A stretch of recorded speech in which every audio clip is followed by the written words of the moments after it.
So right now I'm waiting for a new mount to come in so I get better holding the camera and stuff like. Till that happens, I gotta use my hand. So this video is about when I used to work at the Sounds Arena or the HP Pavilion or the SAP Center, whatever you want to call it. I worked at the time it was called the HP Pavilion. I worked there from 2004 to 2008. It was I didn't really like the job, honestly. The only reason I took it because I needed extra money, and for a part-time job, it was a decent amount of money at the time. I don't remember how I was getting paid. It's been too long, and it just some things I like to block out and not never think about it. It was not a great place. Once again, what I was telling you, it's not a great place to work. Really strict. It's like working military base. It's just everything had to be perfect. If you're working outdoors, what I did was mostly get there. I'm one of the few people get there early. You get all the signs, wake up. You got to wear this uniform. A tie, a button shirt, a thick ass orange jacket, and they picked the pants. The pants was horrible to wear. Nobody liked it. The first thing people did was they went to the store to buy a set of pants. It was just really uncomfortable to wear. I didn't like it. Didn't feel good. It was just really cheap material. It was horrible.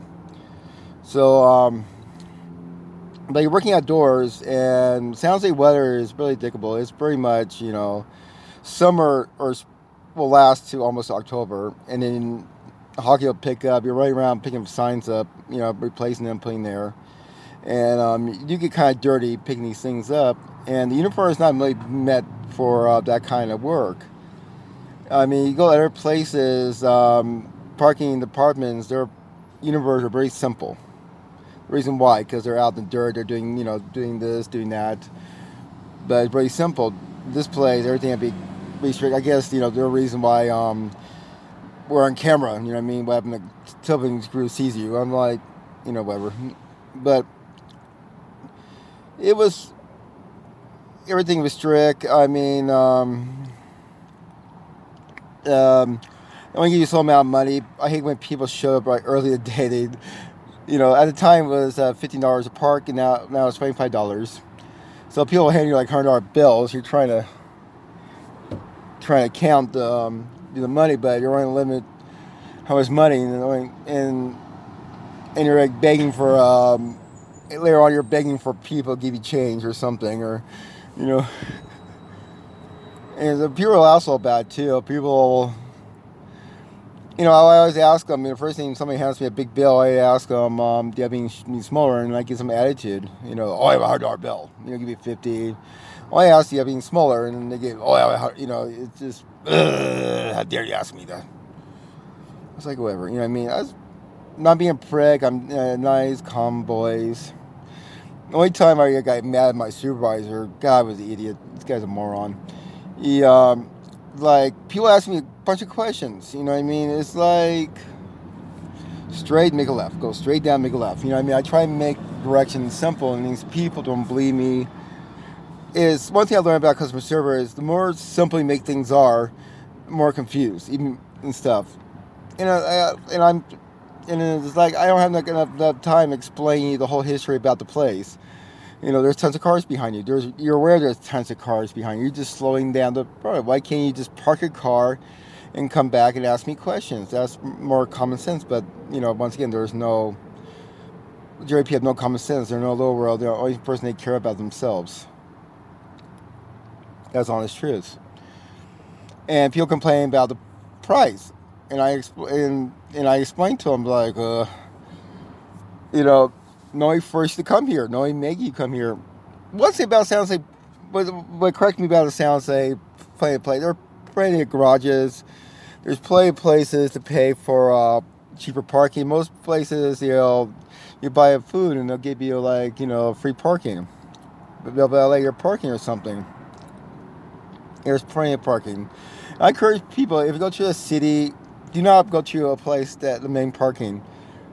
Go to Snap Hero or something. More likely you'll find cheap parking in a safe area. A little walking, might walk, but at least you got, paying outrageous parking. You pay this much and there's no security. There's hardly any security people walking their car. You could come and breaking their car. Only places that only charges parking was at Shoreline. It's free parking and stuff. What I do is the reason why Shoreline is cheap parking because the city counts every cars and then they get a bill and then Shoreline pays for the parking. The parking is maybe $1.50 per person. I probably should have added to your ticket somehow. Back to Sounds Arena. And the main lot is really limited parking, and then they take over the Caltrans parking. Of course, people get mad because they're trying to get a train, and the parking went from $6 to $25, or at the time it was $15.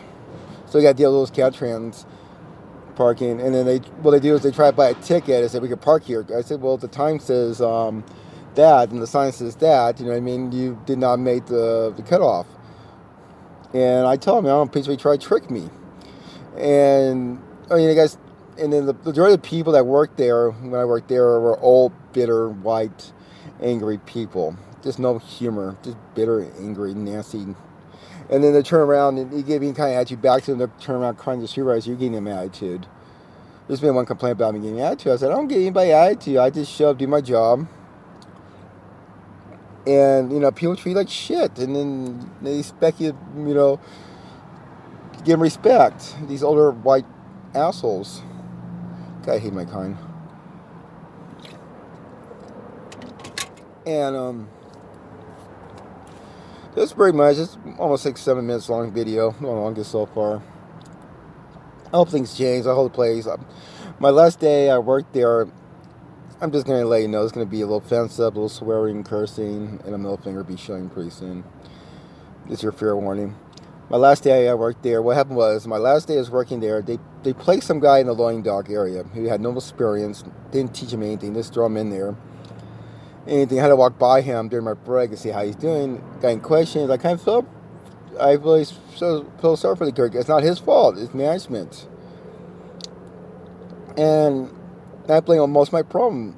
I don't never blame my coworkers. Most of the problem is management. They're aware of the problem. They don't try to fix it. They just throw some guy into wolves and see what happens. So it was during a fight night at the Shark Tank, and then a bunch of cars parked in the loading dock area, parked in front of the rolling door. That's against any kind of rules. Fire marshal come in, sees a bunch of cars parked right there. That's a fire hazard, and they can shut down the place really quickly. And so these 3 cars parked there. I said, dude, you got to find how these cars are. They're not supposed to be parking there. That's the biggest no-no in history. So these cars just drove right by me. I said, why you didn't say anything? Why you didn't direct it? Hey, these 3 cars. They could have towed the cars, got rid of them. Actually, they could tow them. Because the whole place gets shut up.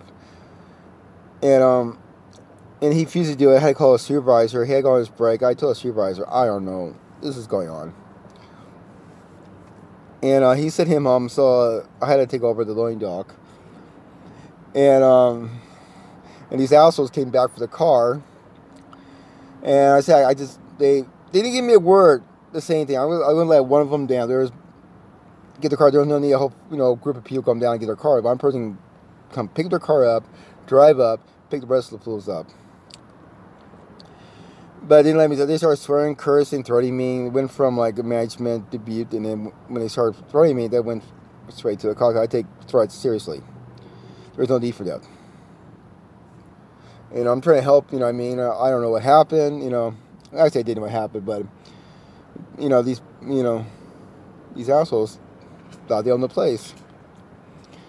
And then my cars, their attitude changes when my supervisor shows up, and a bunch of windows. Oh, nice, shaking their hands, nice, respectful. When they leave me, they made more threats and come back and kick my ass. And they told me that, and then my supervisor said gave me attitude about the whole thing. I told one supervisor he was cool about it. The other supervisor, I told him what happened. He brings something up that had nothing to do with 3 years earlier, had nothing to do with what happened. Brings it up. Of course, he takes that guy's side too. And he took their side, and I just looked at him. I was like, I'm getting more pissed off. I said, go fuck yourself. I kind of did this and told him go fuck himself, and I told him I fucking quit. I did. I did nothing wrong. you know, but they don't care. He was one said it, trying to blame me for something that was not my fault. And I quit. It was a part-time job, and at the time I had a new warehouse job. It was another part-time job, but I didn't really need this job. I was asking what the fuck I'm doing here. I don't deserve this, so I quit. So any questions? If you're still working in the San Jose arena, if you knew me, let me know, or comments, like, subscribe. Yeah, this is a really long video. Bye.